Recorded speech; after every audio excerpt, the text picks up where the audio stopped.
Denmark's recent decision to purchase new air defense systems worth approximately $9.1 billion marks the largest defense acquisition in its history, and it is a signal of how dramatically the country's strategic thinking has shifted.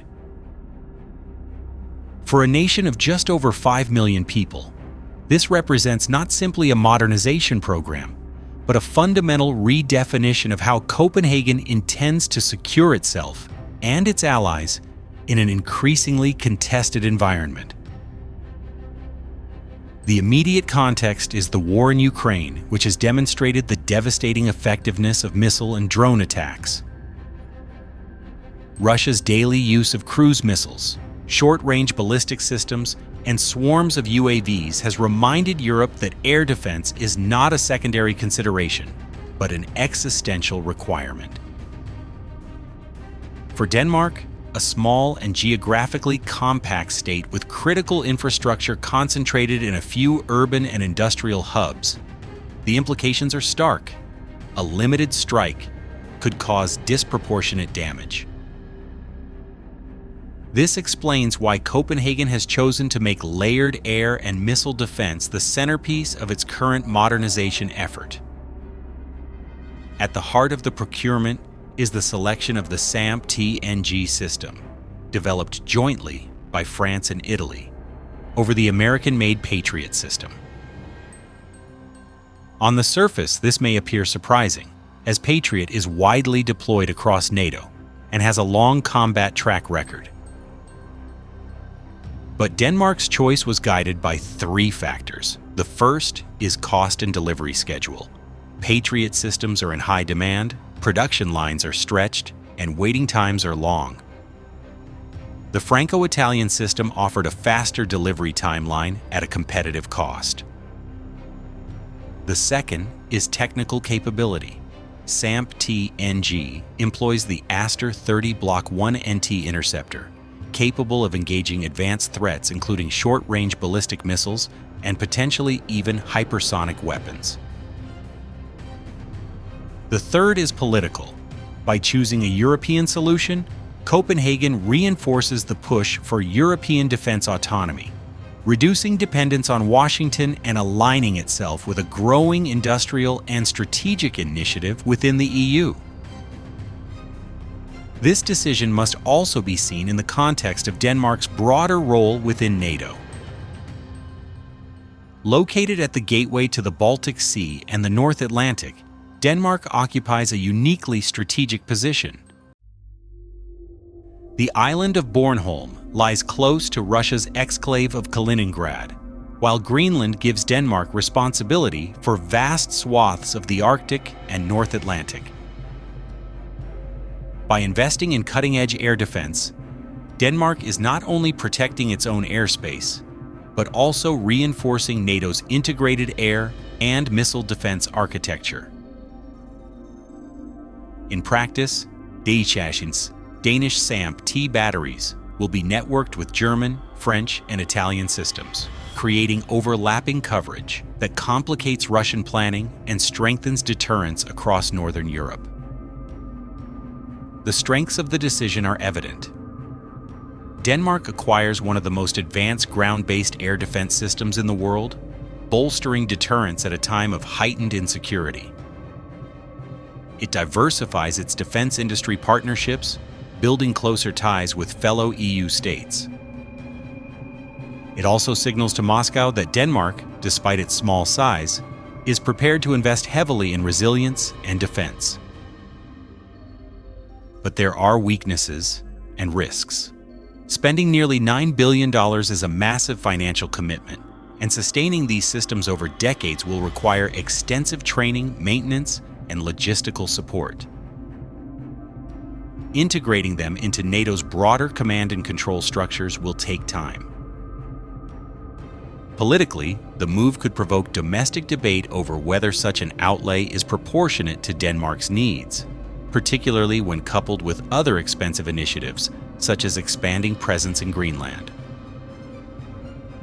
Moscow has already signaled its displeasure. Russia previously issued warnings when Copenhagen announced plans to station a permanent regiment on Bornholm. and to deepen defense cooperation with the United States.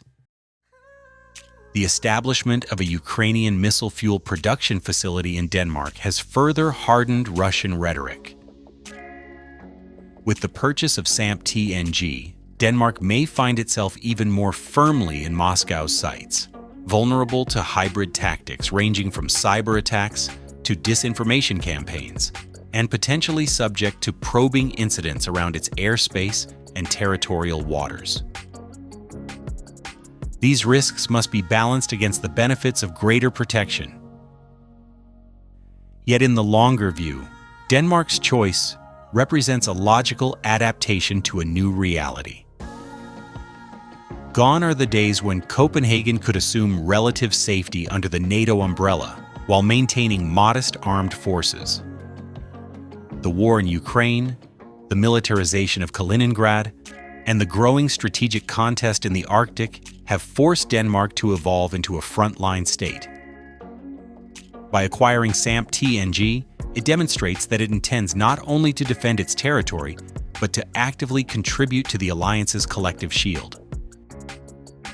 In doing so, it underscores that even small states can make disproportionate contributions to the security of Europe when they choose to specialize and invest decisively. Ultimately, the decision to spend $9.1 billion on air defense is both a gamble and an insurance policy.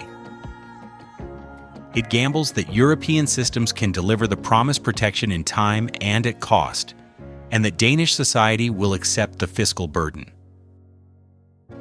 But it also ensures that Denmark cannot be easily coerced or paralyzed by the threat of missile strikes. It is a statement of intent. Denmark will not be a passive spectator in Europe's new security landscape, but an active participant, willing to carry its share of the burden. Whether this will prove a prudent long-term investment or an overreach remains to be seen, but it is unquestionably a turning point in Danish defense policy. For observers of European security, the central question is whether this signals a broader shift. If more states follow Denmark in choosing European systems over American alternatives, the industrial and political balance within NATO could gradually change. For Russia, the message is clear. The alliance is not fragmenting, but hardening, and even its smaller members are preparing for the possibility of long-term confrontation. For Denmark, the stakes are high, but so is the potential payoff. A seat at the table not only as a contributor of troops and ships, but as a cornerstone of Europe's missile defense. Domestically, the scale of this investment is already sparking debates within Danish politics. Critics argue that the country is committing scarce resources to an expensive system that may never be used, at the expense of social programs or climate initiatives. Supporters counter that without credible defenses, Denmark risks becoming the weakest link in NATO's northern flank and could be easily coerced by larger powers.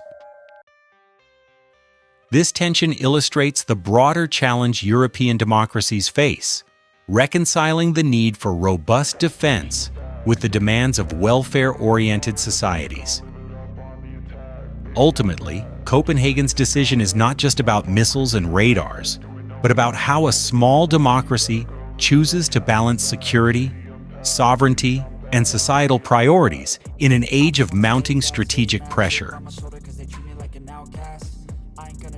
Stay back, I'll be swinging hard till the hits come in all caps. I ain't gonna lay back, pray that someone's gonna help me. Ain't nobody